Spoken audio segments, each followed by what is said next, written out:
አንገታችን በዚህ ዲግሪ አቀርቅረን ስልካችን በምንጠቀምበት ጊዜ 27 ኬጂ ያህል እንደሚመዝንበት ያውቃሉ። ኖርማሊ ጭንቅላታችን የሚመዝነው ከ4 እስከ 5 ኪሎ ግራም ነው።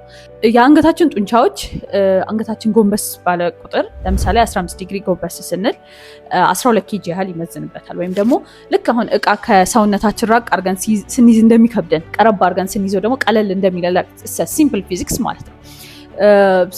30 ዲግሪ ያህል ጎንበስ ስንል ደግሞ ወደ 18 ኬጂ እያለ እየጨመረ ይሄዳል። 60 ዲግሪ ያህል ጎንበስ ካለን ደግሞ ወደ 27 ኬጂ ይሆንበታል። ይሄ ለአንገታችን በጣም ከፍተኛ ጫና ነው ማለት ነው። የአንገታችን ጡንቻዎች ወይም ጅማቶቻችን በጣም ስትሬች ያደርጋሉ። ጆይንቱ እርስ በርስ ይጫጫናል። ስለዚህ ሲምፕል አንገታችን ልናስተካክል የምንችልበት ወይም አንገታችን ትንሽ ቀና ካደረግን ለአንገታችን ጡንቻዎች በጣም ትልቅ ውለታ ነው የምናደርግላቸው ማለት ነው። ስልካችን እንደዚህ ጎንበስ አድርገን ጎንበስ ብለን በምንጠቀምበት ጊዜ ለኔክስት